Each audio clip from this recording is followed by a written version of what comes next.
I just saw a video of a master thief in action, pulling off what is undoubtedly the heist of the century. Experts are already calling it a real-life Ocean's 11 moment. It took place at a McDonald's, with DB Cooper here tweaking and twisting on a Ronald McDonald House charity donation box, and you can just see the surgical precision. This is not his first rodeo. He's in and out in 30 minutes, super speed like a lightning bolt. Luckily, the footage was captured on a phantom 1000 frame per second camera, otherwise we'd only see his afterimage. It's currently unknown how much money he made off with, but it's no doubt a fortune. I imagine that it's probably close to $10 maybe, so this is one of the most impressive cases of larceny I've ever seen here. It was also captured on camera from two separate angles here, so we damn near have a 360-degree video that we can put together of this guy's absolutely embarrassing, degenerate scumbag behavior stealing from charity. So the employee is just standing there filming this whole thing, which is exactly what they should be doing. Intervening in something like this is very dangerous to the employees, so I know they're trained not to, and this should easily lead to identifying and arresting this man. I can see every goddamn fucking strained muscle in his face as he's cranking on this, so surely someone knows him and will report him. So Robin Hood here is stealing from those in need to give to the local crack dealer. For those of you that don't know, Ronald McDonald House is a charity that, from everything I understand about it, is actually a good one. What it does is it provides services to families of sick children that are having long hospital stays. So they have things like places for them to sleep, where they can just go and sleep for free while their children are undergoing treatment at specialized hospitals, so they don't have to like pay for hotels or anything like that. And from everything I know, they just provide a lot of really good services to families of sick children that are in the hospital. So to steal from something like that is unfathomably low. And sadly, it's not the only time this has happened. This guy here who looks like meth incarnate is actually someone from my neck of the woods here in Tampa. And 3 years ago, he got nicknamed the Hamburglar. And what he did is he went on this rampage from Tampa to Wesley Chapel, going to McDonald's and stealing the Ronald McDonald House charity donation boxes. And it's assumed by authorities he made off with almost $4,000. There's so much footage of this piece of shit committing the crimes too, so he rolls up in his motorcycle and he always had this red jacket with him. It was like his magician's cape for his fucking vanishing act with the charity boxes. So everywhere he went to the McDonald's, he had this jacket with him. So here's footage of him going into a McDonald's. He makes a small order. I think he just got like a Coke or something, and not the Coke that he's used to. So he just did that so that way he'd have an excuse to sit at one of the tables, and he always sat next to the charity boxes. And he gets out his fucking bolt cutters here and just starts going to town. So he starts cutting away at it so that way he could free it. And you can just see in the camera footage here, there is almost no money in that. This was at the height of COVID when he was doing this, so there were even less donations in those boxes. Like, there is probably $5 or $6 there. He eventually cuts it enough where it's free. He throws on his backpack, he leans over to, I don't know, tap it on the ass or something. I actually don't know what he does right here, but he does one little maneuver there, gets up, he gets his red jacket out, and then here comes the big finale. He fiddles with his wiener a little bit there for some reason, maybe getting a semi-chub from all this adrenaline stealing from charity, and then bingo, bango, bongo, jacket over the box, and then he just lifts it off and walks out. The place. This video is from yesterday in Wesley Chapel. It shows him making several trips to break the locks, holding the Ronald McDonald House charity box in place. Then he puts it under his jacket and walks out. Finally, he uses his motorcycle to pick it up and drive off. A few dollars richer, but a million reasons to be ashamed. Here's video of the time he stole from children who are sick in Zephyr Hills, May 26th. That's how this disgusting fucking loser committed every single one of these crimes, with that trusty jacket by his side. So, what's crazy is, despite all of the footage that exists that clearly show this man's face, to date, I don't believe he's been caught. I was trying to find an update on it because the first video with the guy stealing the charity box reminded me of the Hamburglar here. And I looked into it and I couldn't find any updates on whether or not he'd actually been arrested. So I'm led to assume that he hasn't. Which is always so surprising to me when there's so much footage that exists of a criminal committing a crime and their face attached to it. I always just assume like, alright, dead to rights, your goose is cooked, Buster, take this, goober, they got you now. But in reality, that's just not how it works. It's not like these are blurry videos or anything. It's not like Sasquatch photos. Like, you can clearly see the guy's face. And in my head up here. Like, when I marinate on it in my noodle, I'm always like, okay, so now they're going to easily be able to identify him. But in reality, that's just not how it works. It's not like the face is like an IP address where the second you see it, you immediately know everything about the person. But I guess the way I imagine it is if he has a criminal record, you could probably take the footage of his face and run it through some kind of facial recognition scanner through the database of the authorities and match it that way. But if he doesn't, if he's somehow squeaky clean, there's not a whole lot they could do with it, I guess. So I imagine in cases like this, you'd have to rely on people helping you identify them, because when this came out, the authorities were making posts like on Facebook and stuff saying like, hey, we need help identifying this individual who's been stealing the Ronald McDonald House charity boxes. If you know anything, if you know him, please contact us to anonymously tip us off with who this is. And I guess there's just not many people that know this guy. I imagine his closest friends are the rats at the dumpster at the Walmart he passes out at every night after shooting up. So there probably just weren't a lot of people who recognized him. Thus, I guess he's been able to get away with it, unless there's an update I missed, but I went to like the 3rd or 4th page of Google, which is, you know, that's fucking forsaken territory right there. That's a barren wasteland going that deep. And I was reading through a ton of articles looking for some kind of update on this guy, and I couldn't find it, so maybe I missed it, or maybe he just really did get away with it, which is such a fucking shame. This dude's still out there on his motorcycle, cranking his hog after stealing all of that money from children and families in need. What a fucking scumbag. This guy and the first guy who stole the charity box absolutely deserve to be thrown in the slammer, obviously. And I just wanted to talk about this a little bit because I saw that video when a buddy of mine sent it, and it immediately reminded me of this previous case. It's also clearly not desperate people in need of money that are stealing these charity boxes. Like, this guy was riding around on a fucking motorcycle, and from what I can tell, a pretty expensive motorcycle at that. So yeah, just terrible pieces of shit. That's really about it. So yeah. Yes, I know the quality of the webcam is less than stellar. It looks like the footage from The Dark Knight when the Joker is like selfieing himself as he's torturing a guy.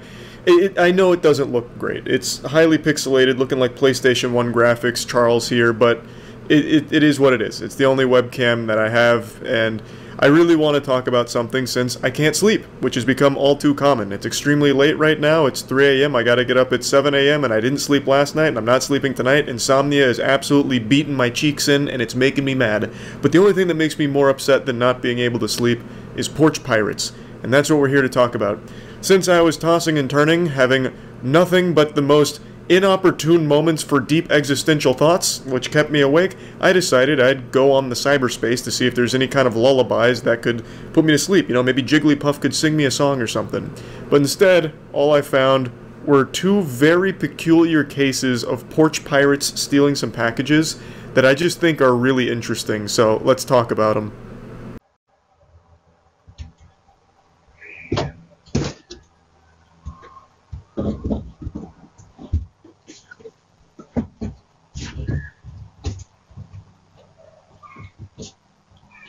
You know that trope that exists in anime and other fiction where the villain is super smart with like the most creative and most galaxy brain scheme imaginable? Yeah, it doesn't usually happen in the real world. It's usually just a bunch of fucking brain-dead morons that have the dumbest ideas and then commit a crime. But not in this case. We finally have a rare unicorn here with a turbo genius criminal. So, they wanted to steal a package, but they didn't want their identity to be compromised because most people have Ring doorbells or something similar in this day and age. So, how do you get around this? They don't have the mask technology that Mission Impossible does or anything, so they had to get creative. It seems like they found a nearby traffic cone and hid inside of it, which does a great job of concealing not only their face, but their whole body. This could be a full-grown man, full-grown woman, or a child. There's no telling. The only clues we have to go on are the barefoot pitter-patter from the door to the driveway. That's it. That's not a whole lot of clues. You'd have to get the forensics team out there and start like swabbing the concrete to see if you can get some kind of like DNA off it, maybe? I have no idea. So they might actually get away with this one. I do have a working theory though. I think the culprit here is someone that is familiar with the family. I think it's a family friend or maybe even a nearby neighbor. They knew they could be easily identified by the homeowner, which is why they took such extreme measures here. That, or it's staged. This could just be faked. This could be just a prank, like a a staged video for the sake of it going viral, which it absolutely did. But I like to pretend and suspend disbelief here. I like to think that this was a real instance of a porch pirate coming up with a really creative solution. But anyway, there's no further updates that I can find on this story, so this menace is still at large. Sleep in fear. Or in my case, don't sleep at all, because insomnia is a real bitch. But also, if there's any traffic cones nearby, you might want to hide them somewhere so that way they can't be utilized like this and steal your packages. Now, while this one could be faked, the next one is not, because they've been caught. Though they did have an equally creative idea on how to get away with stealing packages. I'm kidding, it's actually a really fucking stupid idea. I'll just go ahead and show you the news segment on it. Dash driver arrested. Police say she was caught on camera instead of taking. Take a look here. Police say Juliana Sagaram stole a package, as you see right there, from a Manhasset home last month. Video shows a woman walking up to the doorstep on Highland Terrace holding a brown paper bag there, and police telling us it was a Chipotle order she was supposed to deliver nearby. Neighbors say this is unbelievable. So Juliana's plan was simple and also not super effective because she didn't get away with it. There were a lot of holes in this scheme. It wasn't exactly a bulletproof plan. While doing food delivery, she decided to take this package here, and I guess her whole idea was if she's in the middle of a food delivery, no one would think twice about her going up to the front of a house, and then she could make a getaway with the package without anyone stopping her. So it seems the whole idea was to avoid suspicion by having a good cover story. No, I'm not here to steal packages. I'm here to deliver food. You're out of order. You lost your marbles. But she failed to account for modern technology, where most people have like Ring doorbells now or anything that records video outside their home, because of the rising problem of porch pirates. So it didn't do anything to prevent the authorities from seeing who she was. And I guess really she just wanted to make sure no one would like interfere with her plan. But I don't know how common that is. Like, I don't feel like there's a ton of people that recognize when a porch pirate is striking, because they usually run up, grab it, and run away. There's not a whole lot of time for someone to fucking swoop in and stop them, unless of course she's doing this in Gotham City and Batman happened to be nearby in the neighborhood. Like, I just don't think that is really commonplace. So overall, Buddy with the traffic cone over his head actually had a more effective strategy than she did. But anyway, I just wanted to talk about these because they were super silly.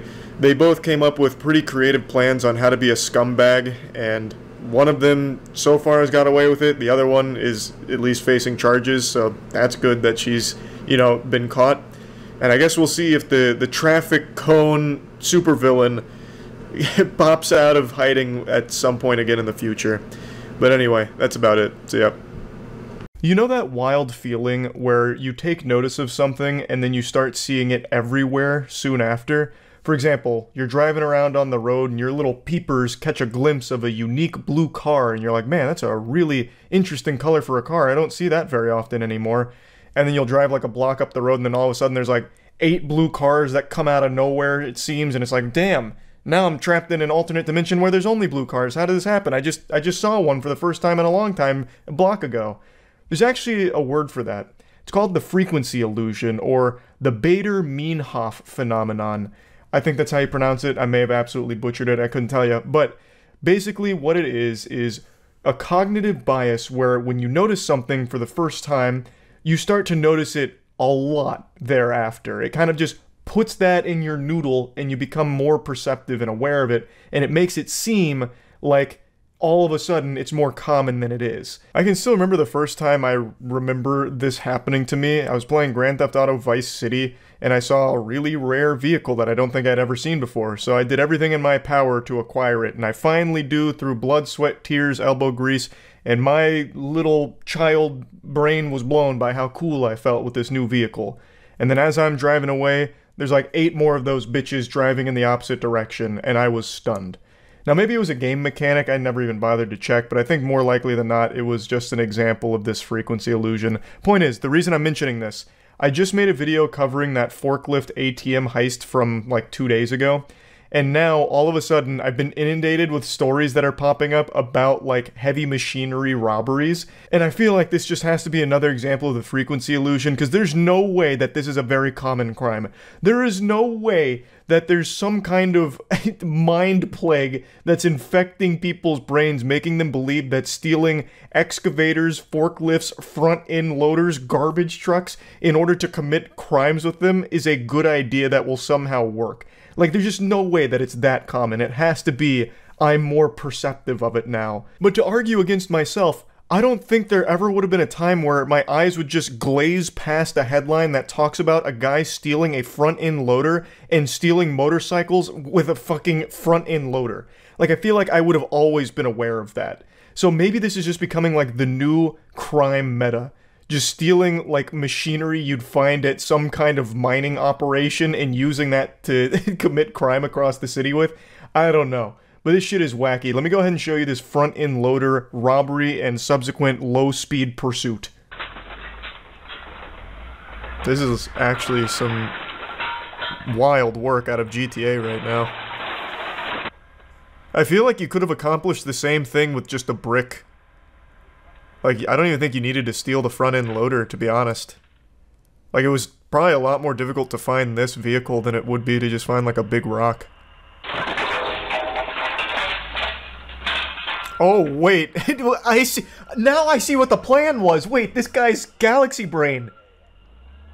This is an incredible scheme. He got the Christmas presents.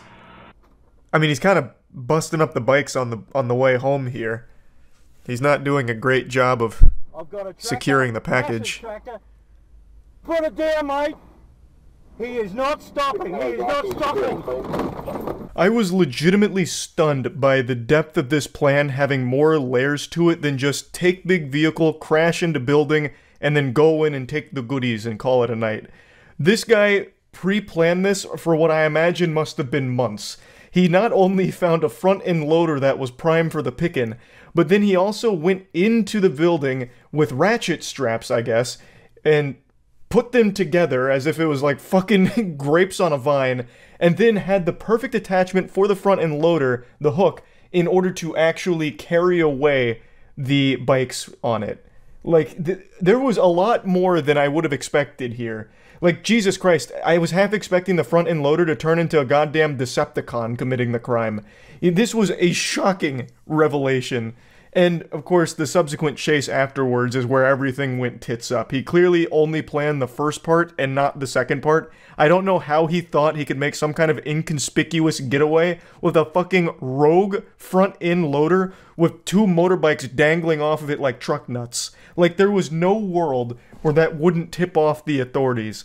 And this is not exactly the optimal getaway vehicle, so you can see the vehicle's not really zooming around too quickly and the bikes are banging against each other. I also couldn't help but giggle at the officer telling him to put it down like it's a child who's got a cookie he wasn't supposed to have before eating his vegetables.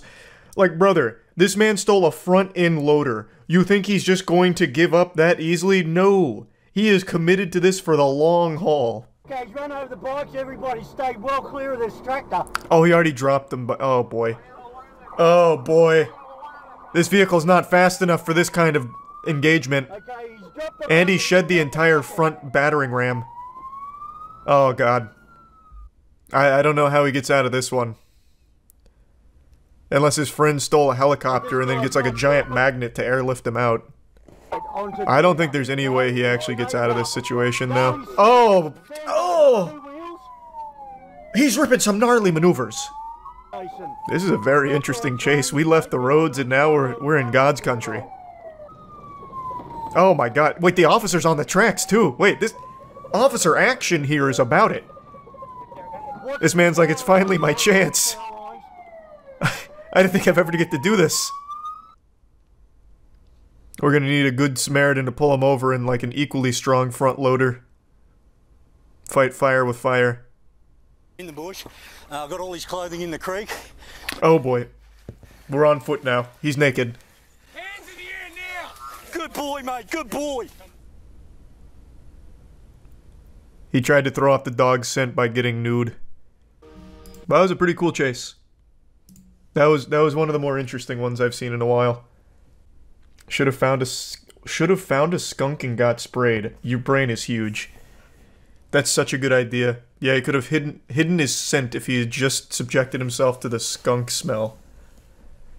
But then he still would have needed to find a really good hiding place where they wouldn't find him. Instead of throwing your clothes away, just dress up as a deer. I don't know. If you're going to try and disguise yourself, I think you actually have a better chance of disguising yourself as a cop. Like, imagine he gets out of the front loader, runs into the forest, and he has, like, a cop uniform waiting for him, complete with, like, flashlight and everything, and service pistol, and he's, like, just looking around and just talking with the boys. Like, you'd probably get further with that approach. They finally caught him, but this man was operating on, like, demon mode here. He hatched a nefarious plot with the front-end loader, and he tried to see it through, but he didn't quite have what it takes. I still can't believe that he had the chutzpah to steal a front-end loader, get the proper, like, hook attachment for it, get the ratchet straps, and set up the motorbikes in a way that they can be lifted out with the front-end loader and hook. But he didn't plan the most obvious part, which would be, how the fuck do you get away?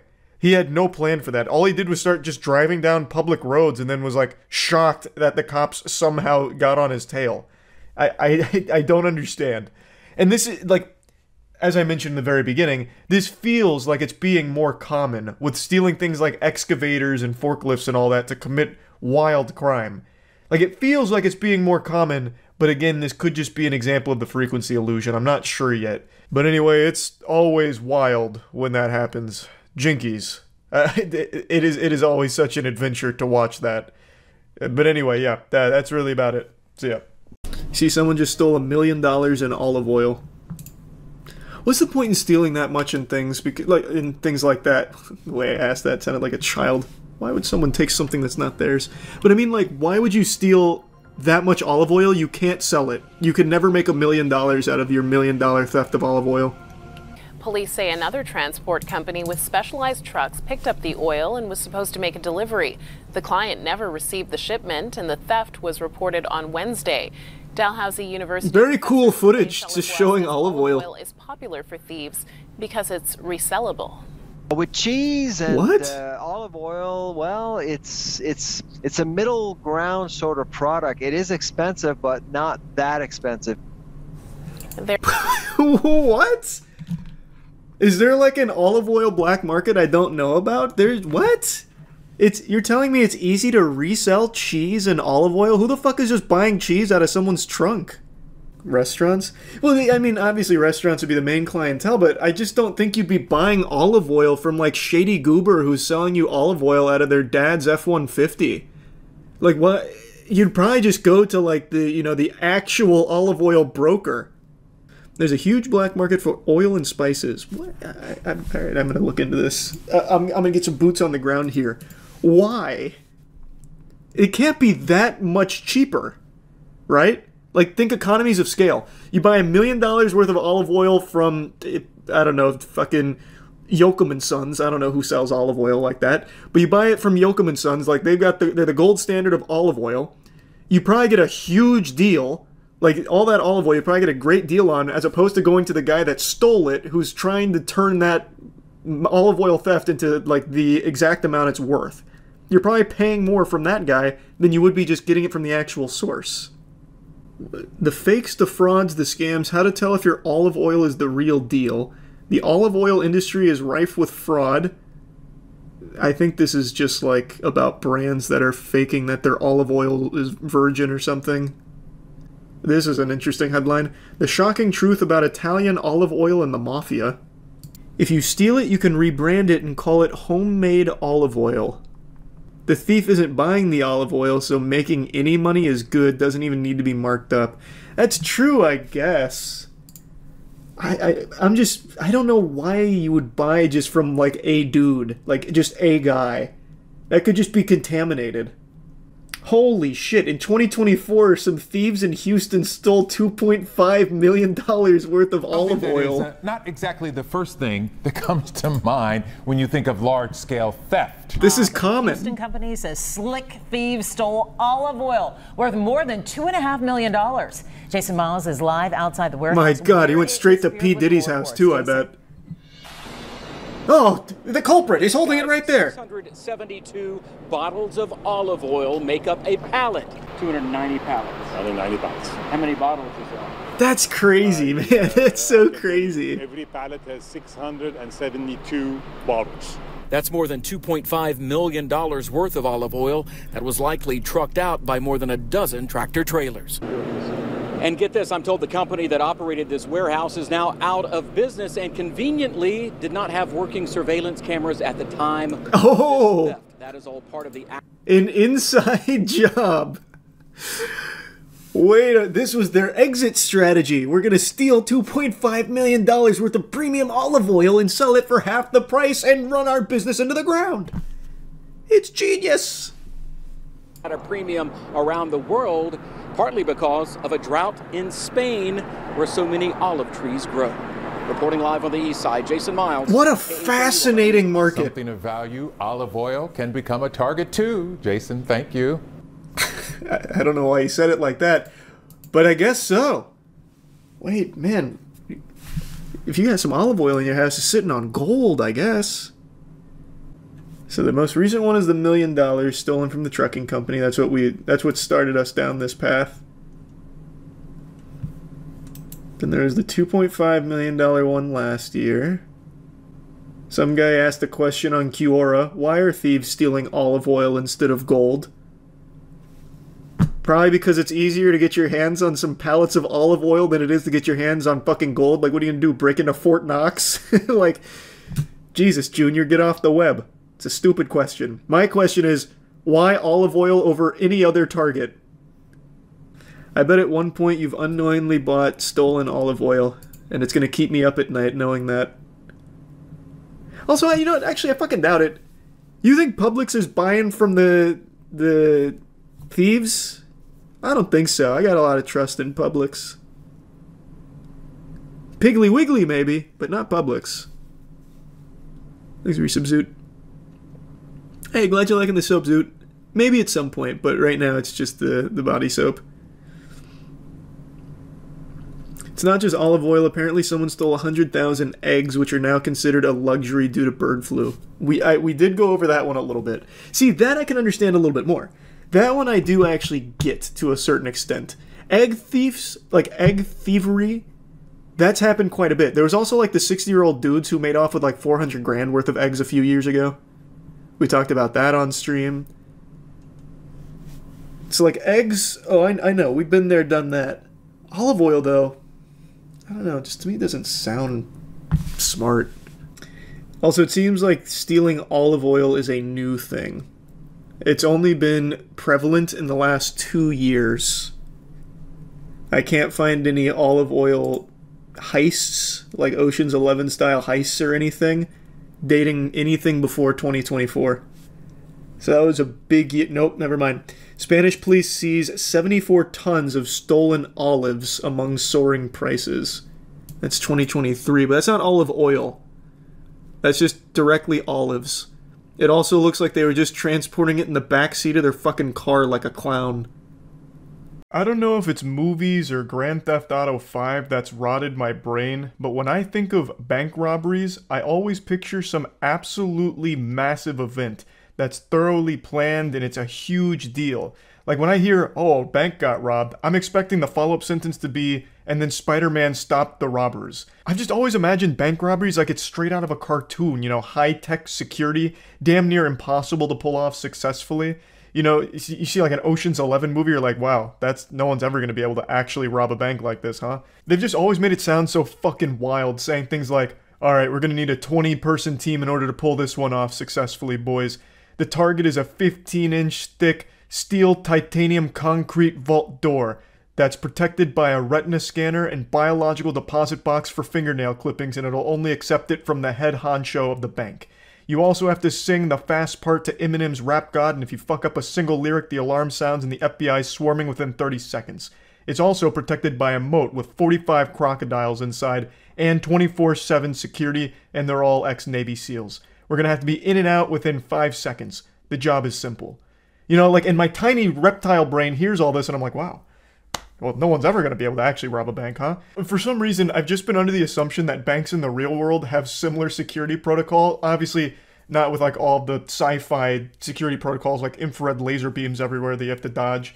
I've just been under the assumption that they're highly protected and robbing them is still extremely difficult. But in reality, that's just not the case. Bank robberies happen all the time and they are nothing like they are in the movies. I want to show you a recent bank robbery that happened in Orlando. This is about a week old. You have to see this to believe it. Yeah, that's right. Your eyes aren't playing tricks on you. The alleged bank robber is Mr. Incredible himself. This dude threw on the Incredibles t-shirt, popped on the shades, and said, "It's showtime." And this was a successful robbery, by the way. I'll explain his method in just a moment, but here's the security camera footage showcasing the culprit. And he got away with it for now. He wasn't caught. He's still at large. So if you do recognize that man, make sure to call that Crime Stoppers hotline. Now you're probably scratching your head wondering to yourself, where was the robbery? Charles, you forgot to show the climax. You didn't show where he actually robbed them. But you're wrong. You just witnessed the robbery. That was the entire operation. The extent of his plan was to go into the bank and ask for the money. So he demanded money from the teller and they gave it to him and he walked out. That's how that bank robbery went. He didn't flash any weapons. I haven't read any reports about him making threatening remarks or anything like that. They just explained that he demanded money from the teller, which he received, and then fled the scene. Now, the use of the word demanding in the reports leaves a lot of wiggle room for what could have been said or done from the guy to get the money. You know, maybe he went in there and was threatening the employees or seemed to just be like this menace. Maybe he treated it like a Call of Duty Xbox Live lobby and got real loud vocal screaming this and that. And I have always said it's never worth risking your life for the business you work at, you know? If someone comes in there and they're saying, you know, empty the register, you're gonna get it, bub, it's best just to comply. What's the point in risking life and limb for the business you work at? It's simply not worth it, plus insurance covers all of it for the business anyway, so it's just, you really shouldn't be, like, willing to die for your job, I would say. So I have no ill will towards the teller here who did give this guy the money. I just find it super interesting that this is the technique that was used for a successful bank robbery. Just going up and asking for the money. It doesn't seem like he did anything beyond that. His plan was as simple as it gets. Can I have some more of that cash? In fact, I'm not asking. Give me more of that cash. And they did. So I decided to look into it a bit. And it turns out all bank tellers are instructed to always follow the thief's instructions no matter the case, whether a weapon is produced or not. If there is a thief there demanding money, it is the bank teller's responsibility to follow it. They're instructed to follow along no matter what because their safety is of paramount importance. So that caught me by surprise because I wasn't sure. I knew bank tellers always had to go along with like someone who shows a weapon or something. Like they're not going to try and, you know, make a holdout and challenge them to a fist fight in order to disarm them or anything. I just thought like they had to produce like a weapon or some kind of threat or like reasonable showcase that they're going to cause a problem. I didn't realize that if they even just hinted at wanting to rob them, that they had to follow along. So that was a little surprising to me, but it makes complete sense and I completely agree with that ruling as well. However, I still think this guy's planning is lackluster, to say the least. He didn't even make an attempt to conceal his face. The closest thing he has to a disguise is just some sunglasses he picked up at the gas station, probably on the way to the bank. Now, I don't want to undersell the importance of his wardrobe pick for the day. I think the Incredibles shirt really sealed the deal. There's a good chance this crashes and burns if he's wearing just like a normal Abercrombie & Fitch shirt or something, but he threw on the Incredibles shirt. That right there adds like a +10 to intimidation. They didn't know who they were fucking with and they weren't taking any chances. So he got away with it for now. He's managed to elude authorities as I understand it. So overall, just like a really goofy, wild story that I happened to stumble across today and just wanted to share with all of you. This is not at all how I imagined bank robberies going in the real world. I very rarely have ever read about any in the real world aside from like the big ones where there's getaway cars, like massive police chases, shootouts. You know, I haven't heard of any like this, so I just found it to be pretty interesting. That's about it. So yeah. Meet the man who stole $1.4 billion with a screwdriver. I mean, he looks pretty proud of himself. I would be too, to be honest. It's pretty creative. This is a small museum with only a handful of guests visiting each day, and the security guard has just seen two of them, a man and a woman, walk briskly out of the front door. The guard sprints outside and catches sight of the couple getting into a car, and, sure enough, the museum's missing painting is sitting on the back seat. That was easy, As case luck closed. would have it, the museum happens to be situated opposite a police station, and soon enough the thieves are in custody. But at the subsequent trial, it's clear the man is extremely remorseful. It was he who took the painting, a spur-of-the-moment decision he deeply regrets. Since the man's criminal record is clean, he's released with a suspended sentence, serving no jail time. Nice. Nobody knew Good it work. at the time, but the Swiss authorities had just let the greatest art thief in history slip through their fingers. This is the remarkable story of Stefan Breitwieser, a Frenchman who stole almost $1.5 billion worth of art. To put that number into perspective, Yeah, no one to sell it to. They're not gonna launder money through him. The three most expensive paintings ever sold at auction: Leonardo da Vinci's Salvador Mundi, $450 million, Wilhelm de Kooning's Interchange, $300 million, and Cézanne's The Card Players, $250 million. You would still need to pilfer another $500 million worth of art to surpass Stefan Breitwieser's record. The sheer volume of art Stefan stole is genuinely almost unbelievable. Thanks to give some Perhaps res. even more unbelievable is what he did with it all after he'd stolen it. He ruined it for I'm getting fun. ahead of myself. For now, it's probably best if I start at the beginning. And I like bet all that good son of a bitch stole my this socks one too. starts with cheese. Yeah. Sort of. In March 1995, Stefan Breitwieser was visiting Gruyères, the Swiss town that gave its name to a kind of cheese you've almost certainly enjoyed if you've ever tucked into a traditional Swiss fondue. But Stefan wasn't in town Can't say I for have. molten dairy products. Thanks, Prime Josh. Along with his new girlfriend, Anne-Catherine Kleinklaus, Stefan had his heart set on seeing Thanks for some Gruyère's Renegade. medieval castle, specifically its collection of exquisite art. As the couple strolled through the ancient corridors, one piece in particular caught Stefan's eye. A portrait by German painter Christian Wilhelm Dietrich. Staring at the painting, Stefan experienced one of those weird urges that we all have from time to time. A brief and intense desire to do something we really shouldn't. Something like jumping off a bridge, tripping up a passing pensioner, or stealing a painting. By the way, don't feel bad if you occasionally fancy downing an OAP. These kinds of inappropriate urges are so common, they actually have a name: cacoephes. For most people, That's a cool cacoephes name. last Cool a couple name. of milliseconds, but Stefan's lingered. So much so that he mentioned it to that new girlfriend of his. Now, I'd suggest that admitting you're tempted to commit a serious felony to your new Tinder date is usually a good way to earn yourself the in-person equivalent of a swipe left.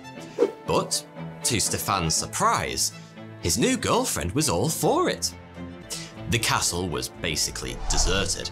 Apparently all the tourists were off eating fondue, and all Stefan had to do was remove the painting from its frame, slip the canvas into his rucksack, and walk. Well, that's easy. They were just asking for it to be stolen. He did them a favor. But an international art crime career, the likes of which the world had never before seen, had just begun. Thanks, Risa Binder. Because, over the course of the following 6 years, Stefan completed a grand total of 230 Jesus Christ. heists at 172 galleries in at least 7 different countries. Art Sounds like there's no is security, typically so I know regarded exactly as a how he did steady it. long-term career choice. Sooner or later, Thanks to Prime you're either Outlaw. going to There's some get caught Samster. or make so much cash that you can retire to your own private island in Micronesia. If you're picturing grand heists with True Ocean's cooking. 11 style planning and huge teams of specialists, you're dead wrong. There were no carefully or orchestrated distractions. No detailed museum schematics, and no jaunts through conveniently positioned air vents. In fact, these heists weren't even committed at night. They took place during opening hours and yeah, people probably just saw him steal guards in the very same room. But all were almost laughably basic, pretty much involving waiting till nobody was looking and then simply picking up whatever he fancied and walking out the front door. Paintings would be that sounds about right. And hidden under a loose-fitting coat. And display cases were opened with a screwdriver one twist at a time over the space of 20 minutes or so. The most high-tech... And nobody saw this in 172 galleries? 172 galleries, no one saw him do this? Inconveniently placed CCTV cameras into facing away from whatever it was he was about. And nobody saw this? It's hard to believe that's all it took for Stefan to pilfer close to $1.5 billion worth of loot. What? But these basic tricks were so effective, he was often able to steal from the same museum multiple times in the space of just a few weeks. I should point out that estimates as to the exact value of the artwork Stefan stole vary. But the figure most commonly quoted is the one I mentioned earlier, $1.4 billion. According to the New York Times, it might have been as much as $1.9 billion. And if that upper limit is correct, how in the as of 2001, when this remarkable crime spree came to an abrupt end, Stefan Breitwieser, art thief, would have been amongst the top 250 richest people on the planet. But he has no one to sell it to. Not that you'd have known it from looking at him. In fact, to the outside world, Stefan and Anne Catherine, now his long-term girlfriend, appeared to be stone cold broke. Kitchen no, you can't sell the paintings. Whilst Anne Catherine, all this shitty art is just used for money laundering. So short that Stefan's mother no one's gonna launder money through Stefan. Food and petrol money. Was this apparent poverty some kind of front then? A Gus from Breaking Bad style cover story to hide their immense wealth from the outside world? Stefan and Anne Catherine appeared close to destitute because that's exactly what they were. Despite having stolen well over $1 billion worth of fine art.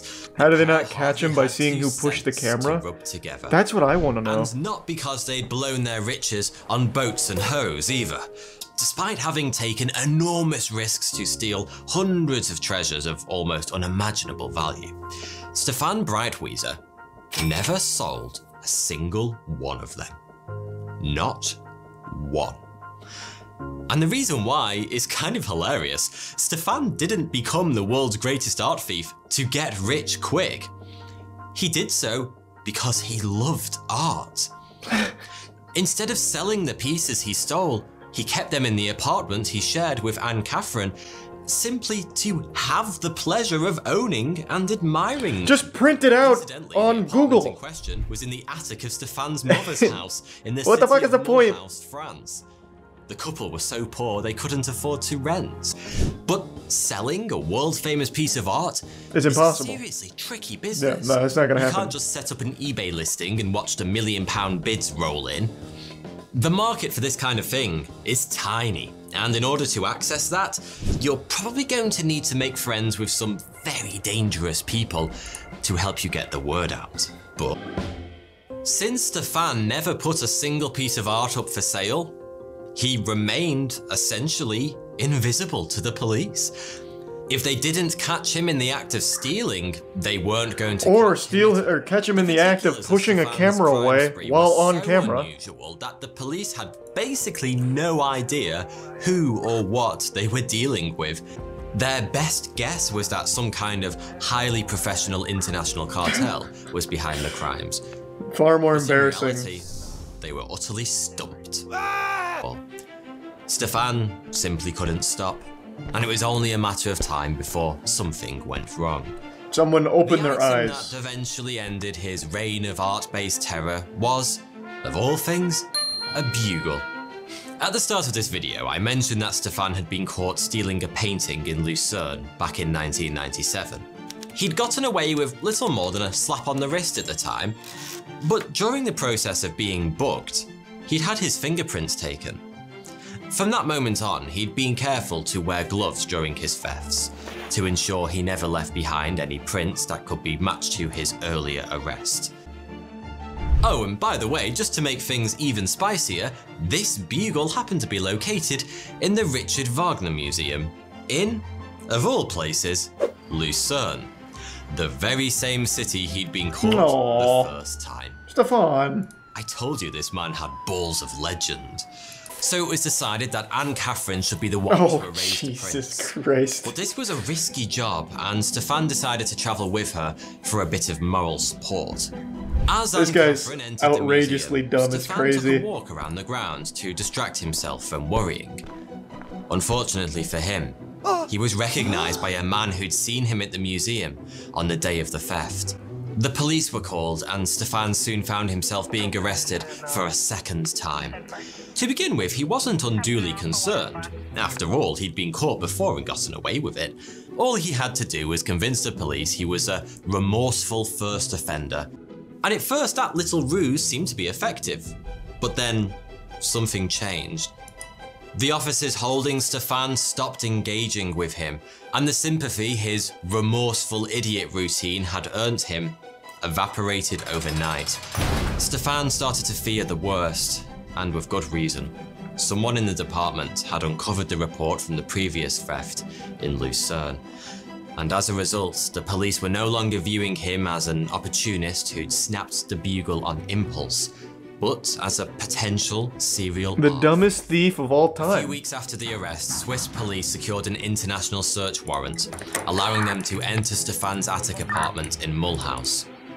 You know, the one containing $1.5 billion worth of stolen art. It's safe to say that as the team of officers arrived to carry out the search, none of them were prepared for what they would find inside Stefan's modest home. Which was nothing. No works of art lining the walls, no antiques, no priceless jewelry, not even a bugle. No, I haven't read anything or watched anything on it yet. Apartment, much like Chat mentioned it once though. Wait, what? On witnessing her boyfriend being apprehended by the police at the Wagner Museum in Lucerne, Anne Catherine had immediately realised the dangers and sprung into action, driving back home and alerting the one person every man can rely on when shit really hits the fan: his mother. And Mrs. Breitweiser had outdone herself. Over the course of several days, she'd gathered up every single piece of art her son had ever stolen, packed it all up into her car, and gotten it the hell out of there. Anything that sank ended up in a nearby canal. And the paintings, those centuries-old priceless works of art, were burnt to ashes. Holy shit! Part of what may very well have been the most expensive private bonfire in history. The last few odds and ends were unceremoniously dumped in a nearby forest. Had the Rhone-Rhine Canal been just a little deeper, Stefan Breitweiser might once again have slipped through the fingers of the justice system. But it wasn't to be. Hikers spotted a curious twinkle from the depths of the canal about a week after the haul had been dumped. And the rest is history. That's fucking Police crazy. frogmen were called in to dredge the waterway, and close to 100 treasures from Stefan's mighty hoard were fished out and catalogued.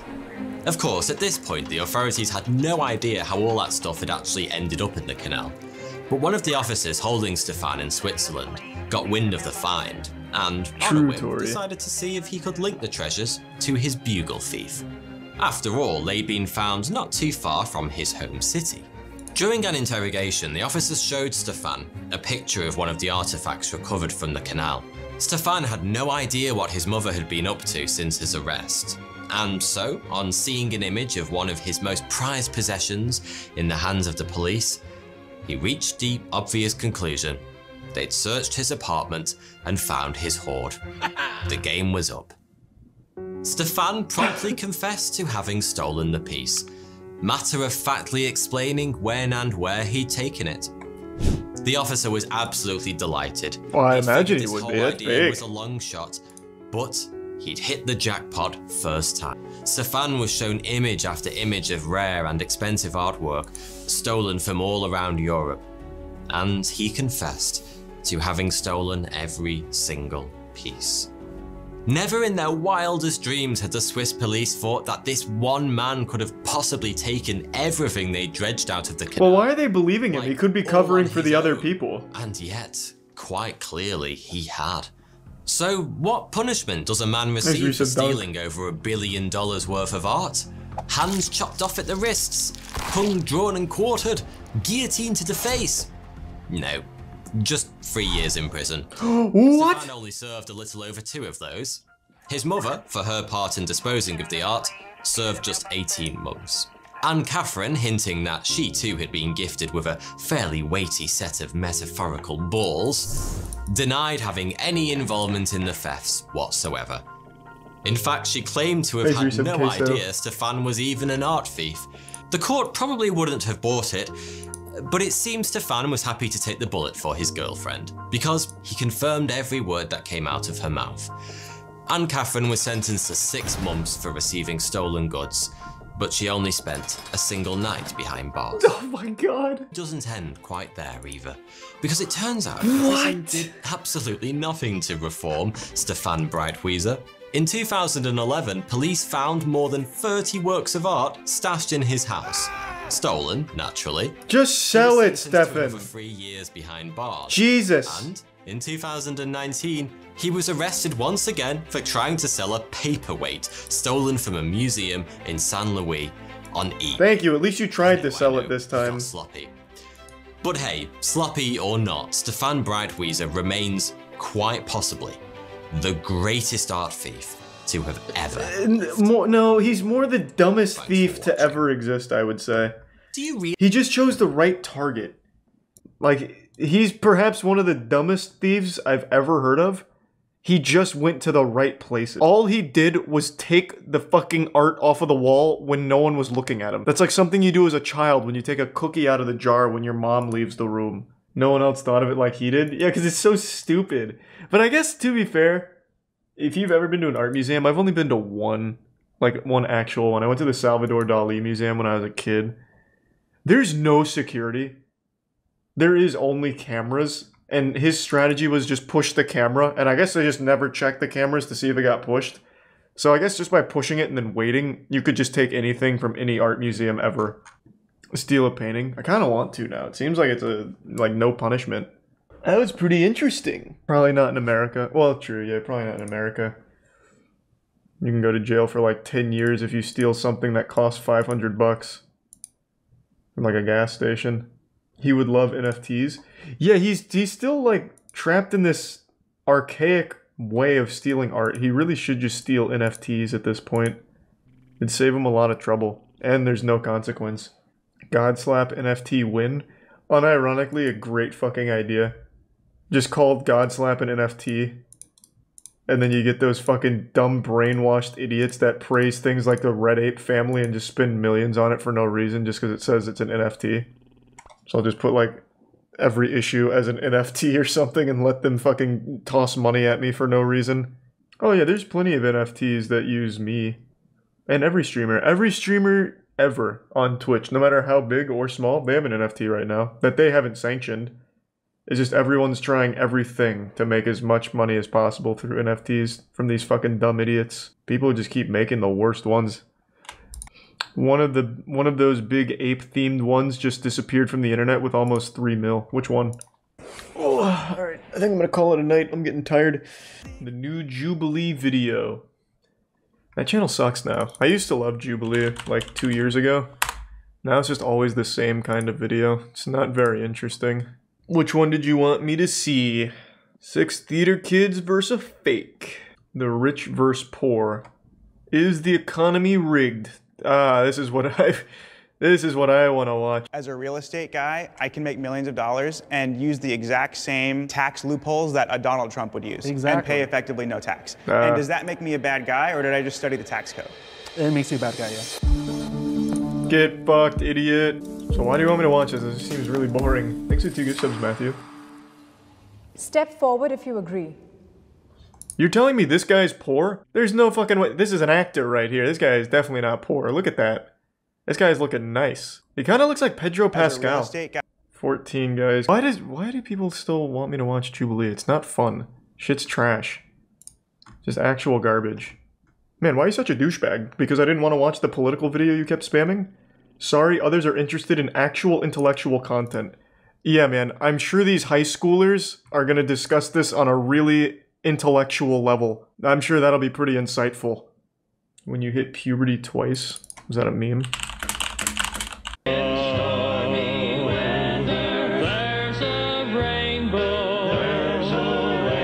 Man, this sounds wonderful.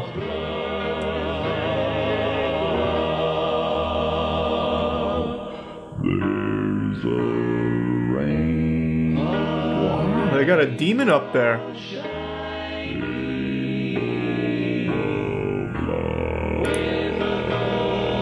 God damn, that guy's awesome. Where is he?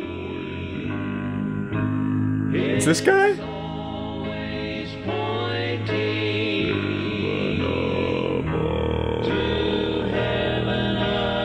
His voice just sounds like a fucking flat tire, really. That's awesome. Corpse? Yeah, a little bit.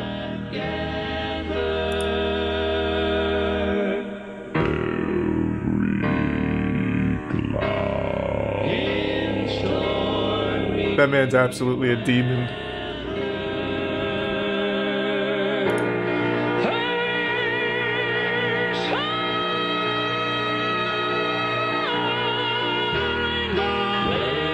Man, this quartet is fantastic.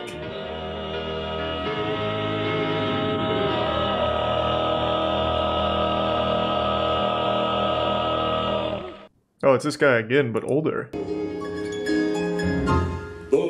Will be my God. Boo! His normal voice isn't that low. I'm a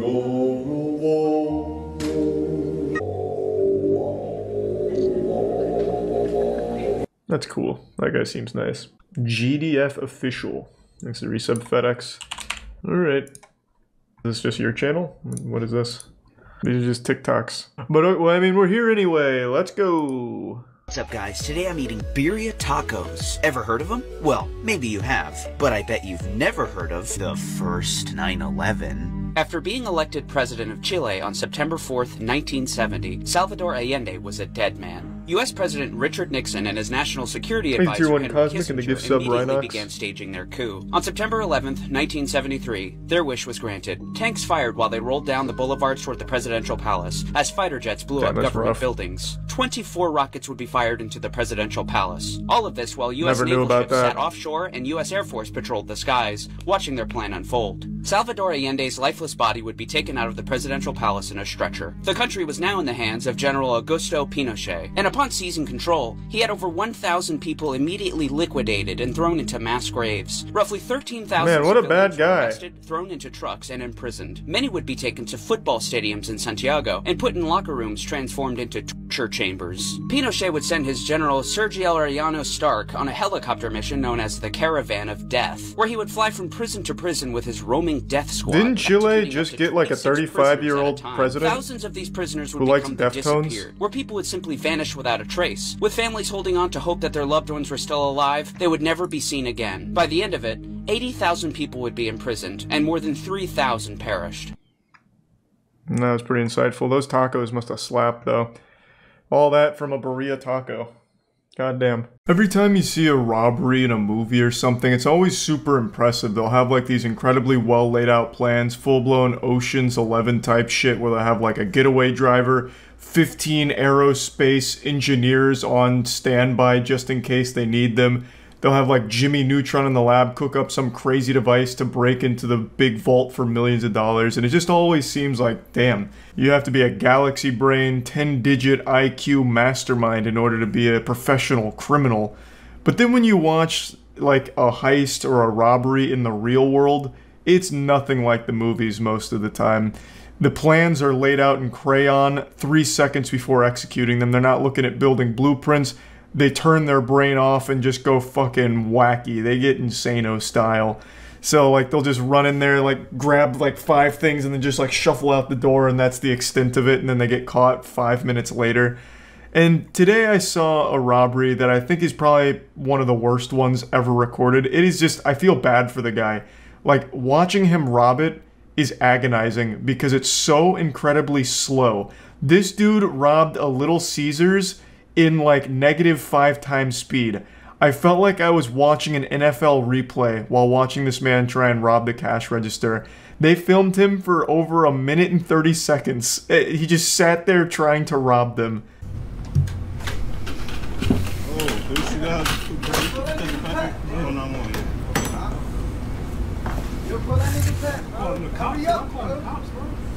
At first glance, I thought this was Pay Money Wubby robbing the place, and I thought to myself, God damn, he is really doing everything he can to get to the bottom of his turd kebab mystery. But then I realized that this is just like a generic default character in GTA Online. This was just like a preset. This guy's coming in here not even trying to disguise himself. Like, he didn't even bother to cover his face. He put on sunglasses, but they're too loose and they keep falling off. It's a disaster.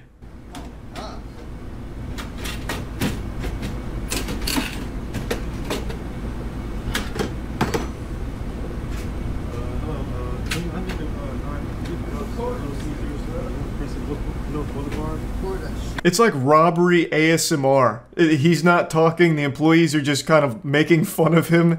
It's just like they're roasting him. It's just no one's taking him seriously. It's so unbelievably goofy. And the thought process here to rob a Little Caesars, bro, the pizzas are $5. How much money do you possibly think you can get from the cash register? He was better off just taking the whole register and trying to sell that. He would have made more money that way. He's going through this whole song and dance prying open the cash register, but he probably would have made more money just standing outside making balloon animals for people that came into the Little Caesars. He would have got more in tips than he did out of this register. It is $5 pizzas. I don't know what he was expecting. He hasn't exactly hit fucking Fort Knox here. It's Little Caesars. $5 pies. Like, I think he maybe got $20. Maybe.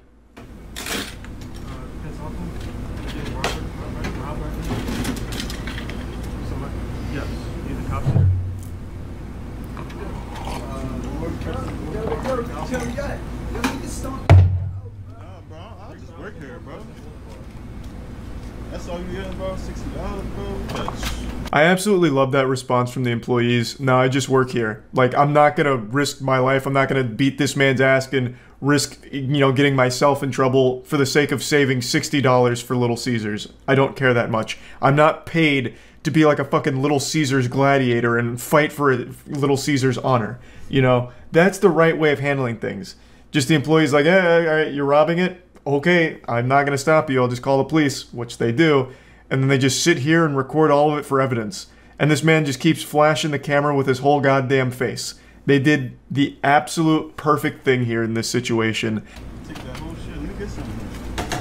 Yo, this nigga really just sitting here, bro. Yo, that's all you gonna take? Don't touch me. Don't touch nothing. Don't touch Don't nothing, touch bro. me. Don't touch nothing. No fingerprints on. Yes. Yes. This is where it gets so good. So this guy with all 3 brain cells and every neuron in that goddamn barren wasteland of a head starts firing, and he's like, oh my god, I left my fingerprints at the scene. I know what happens next. I've watched CSI Miami. So he goes back in and tries to wipe down the register, as if the fingerprints are the main concern here, even though he's flashed his whole face with no sunglasses to the camera like 8 times by now. And he's doing all of this in the slowest speed imaginable. He's entered cruise control. It's like, there's so much evidence here, and the one thing he's concerned about is fingerprints. So he goes in and tries to clean the scene. Very thorough job too, but greed gets the best of him. He became gluttonous. So he goes in for more money, leaving more prints.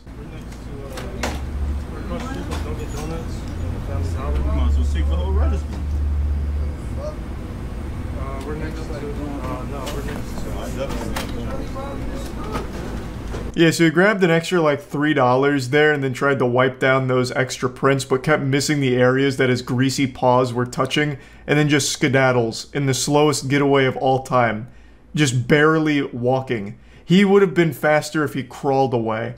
Like, Jesus Christ. All in all, I can't imagine he got more than 20 bucks.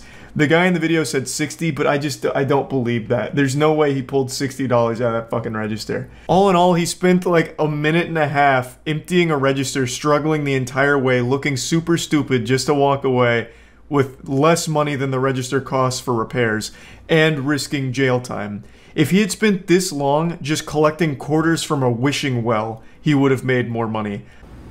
That's all you gonna take?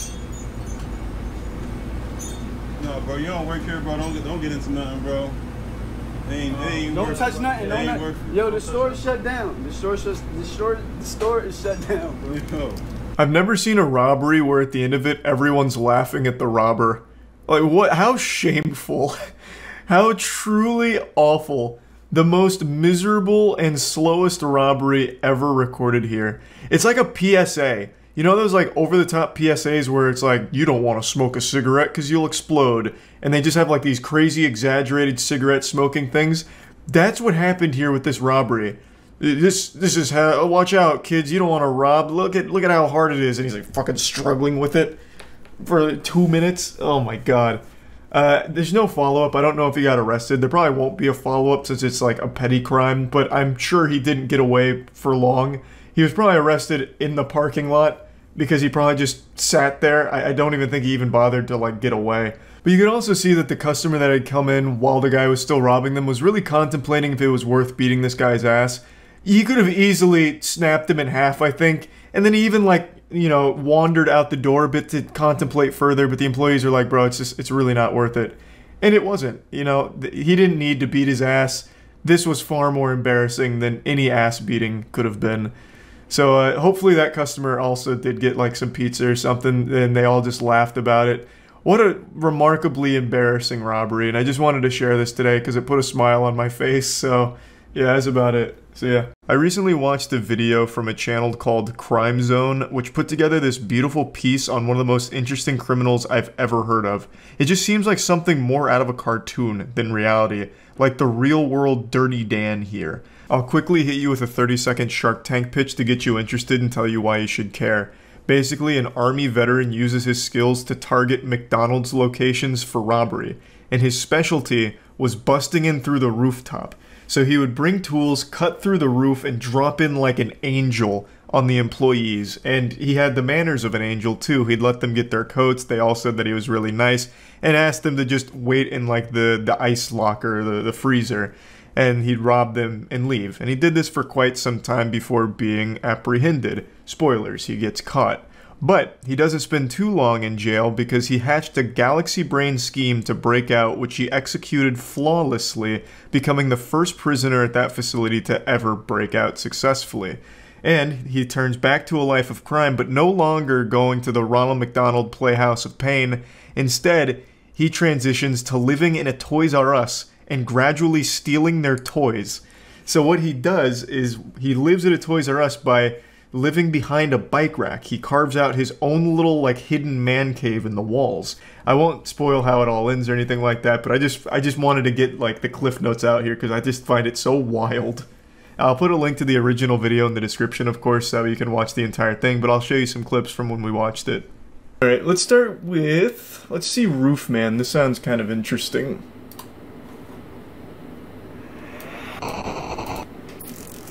I do love criminals that hide in attics and shit. Nigel and Luke here, and welcome to Crime0. Unbeknownst Quick question, is there still a massive breakfast rush for McDonald's? I remember when I was a kid that was the shit, but I feel like McDonald's has just such steep competition these days for the breakfast slot. Do we have any like big McDonald's breakfast enthusiasts here? Cause near me it's kinda just like no one cares anymore. Overwhelmingly yes. Wow. I just think the McDonald's breakfast has really fallen off. It's like Netflix stock, but for food. Once he had the cash, the masked robber walked all of the employees into the cooler where they were locked inside. It seems kind of nice. They were asked if they wanted to grab their coats to stay warm while they waited for help to arrive. After they have a police sketch and it's just a Hamburglar. Fled. While the employees that's not the didn't know it Hamburglar at the time, I saw a video of 2 women stealing everyone's food inside a restaurant. Don't remember where though. Probably McDonald's. Actually, I take that back. Probably Waffle House. Waffle House is a restaurant you go to and you're just looking for fights and maybe like a waffle or two. I think it's a Prime Sun City. So this is basically the only fast food specialized robber is what I'm getting. While little is known about why Jeffrey Allen Manchester chose to turn to a life of crime, what we do know the better question is why turn to a life of crime for fast robber food? Known as Roof Man, he lived what appeared to be a normal life, to put his military training to a different kind of use. In November of 1998... Do you really need military training to rob a McDonald's? I feel like you could just go in and be like, I just want the money in the register, and like, make like a finger gun in your jacket and be like, yeah, just take it. Like, I don't think you really needed all like the special ops training just to become like a fucking Filet-O-Fish fondler. Felon. Damn, that would have been better instead of fucking fondler. It doesn't even make sense. But man, this guy, those McDonald's employees, they didn't know who they were fucking with when he busted through their ceiling. One second they're just serving up a quarter pounder, next second they got goddamn Jason Bourne coming through the top turnbuckle. That's While cute. The bulk of Manchester's robberies were committed in California, he would eventually hit McDonald's locations in Nevada, Oregon, Minnesota, Massachusetts, Maryland, Virginia, and both of the Carolinas, making off with an estimated $100,000. Manchester would use tools to cut a hole in the roof of the location, dropping down anywhere from 10 to 15 feet. So what? I still am super confused on why the roof. What tactical advantage does he get from busting in right here behind the counter as opposed to just rushing through here and jumping over the counter? Just like the element of surprise? No alarm? I guess, but there's still employees there either way, right?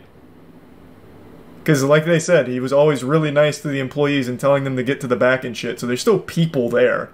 So at that point, the alarm's kind of worthless, wouldn't you think? When they caught up to him a short time later, he was still carrying his rifle, as well as a nylon bag containing drills, pry tools, hammers, and all of the cash he had stolen from the 2 McDonald's locations. True to his reputation, Manchester didn't put up a fight when cornered by officers, instead telling them, quote, "You guys did a really good job today." With Manchester's arrest came a flurry of news articles announcing he was ultimately sentenced to 45 years in prison on charges ranging from robbery with a dangerous weapon to kidnapping. Little did anyone know that his story was far from over. Really? He busted a hole out of the prison cell? Following his conviction at the end of 2000, Jeffrey Manchester was sent on the afternoon of June 15th, 2004. Now the roof Jeffrey man can be Manchester anywhere. put his plan into action and escaped from the Brown Creek Correctional Institution, making him the first person to do so in the facility's 11-year history. That's pretty Once good. again, Well, 11 years the isn't Roofman super long. was That's still free. good. It was here, at an unassuming retail plaza, that he would set up a living space that would baffle and amuse both the public and law enforcement oh my god, he opened his own for years to McDonald's. come. A For his franchise new owner. home, the roof man chose a Toys R Us store located in a complex called the Triangle Shopping Center, just off of Monroe Road. He raced remote control cars on the roof in the middle of the night, rode bikes around the store for exercise, and managed to get most of the nourishment that he needed by stealing and eating baby food. Toys R Us had all kinds of snacks. He didn't need baby food. I remember back in the heyday at Toys R Us, you could get like fucking pounds of Doritos and shit. My man's over there just eating like meat sticks and apple mush when he could have been feasting on Doritos and Oreos. This man just said, fuck it, I want the Gerbers. Thanks for some Dreadnought in the prime elbow. This actually seems like something out of Codename Kids Next Door. Like one of the villains infiltrates a toy store that the kids are shopping at in order to torment them and scare them at night. Man's actually the boogeyman at the Jeffrey's Play Palace here. I have looked literally everywhere in the world for a single picture of this man's laboratory here. You know, Dexter's lab kind of shit. Because the way it's described in the video and the way it's described by the authorities, it sounds fucking incredible. He had baby monitor surveillance spy systems set up across the store to keep eyes on everyone, all the workers and all the customers and everything. He had so many toys and shit and a really elaborate setup with running water all in his like secret man cave in the Toys R Us walls. I want so badly to know what that actually looked like. I can't imagine a world where they didn't take pictures of it. They'd have to, right? Like, it's evidence. So surely those pictures exist somewhere, and I am begging any authorities that were involved in this case to just release the photo evidence. Let us see it. Let us just take a gander. I have to know what his little secret lair looked like here in this Toys R Us, because it must have been so fucking cool.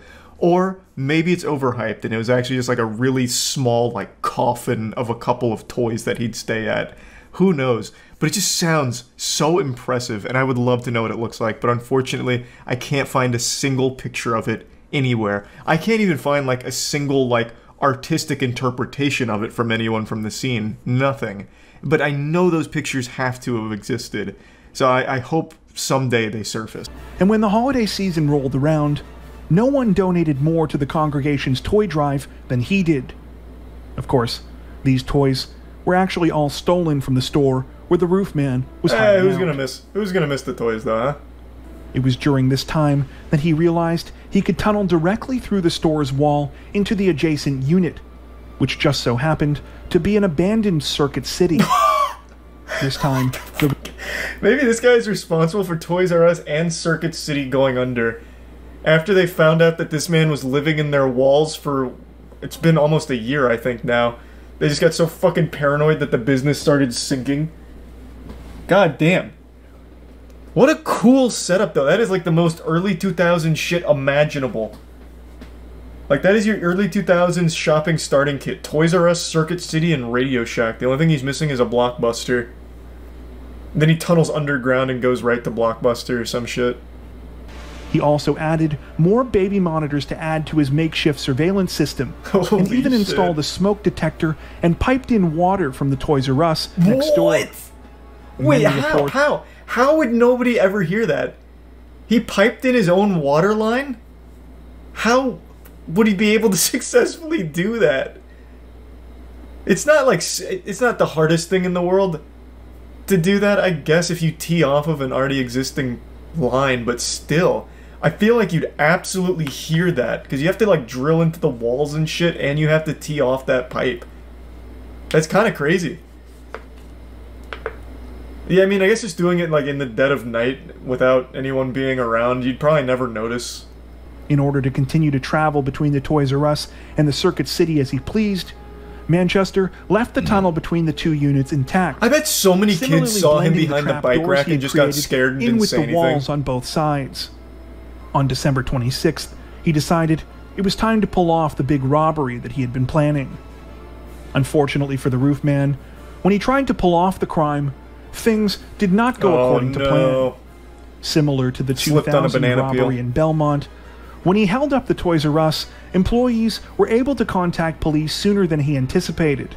Manchester responded by punching her, stealing her gun, and running away. That's aggressive. Amazingly, he used to be so nice. The roof man seemed cornered, he managed to escape through his trapdoors undetected. It's unclear whether or not he returned to the hideout within the Circuit City, identified him as the man who had been going by the name John Zorin, and were shocked to discover who he really was. In a bid to cover his tracks, Manchester burned down a dentist office where he had gotten his teeth fixed while on the run. How does that... They worried that police would be able to find his dental records there. Okay. This had the opposite effect of what he intended. Prison really changed and only made investigators more suspicious. Manchester showed up, believing he would be able to see his girlfriend one last time before continuing his life on the run. He arrived with flowers, but was arrested by waiting officers before he could make it inside the apartment. Manchester is currently incarcerated at the Central Prison in Raleigh, where his projected release date is December 4th, 2036. Do you know of any other cases like this that you think we should check out? What a cool story. Tell us about them in the comment section below. Thank you for watching. That prison is 5 minutes from my house. Bro, you might want to move just in case the roof man gets out. He'll start living in your walls. Sleep in fear, man. Sleep in fear.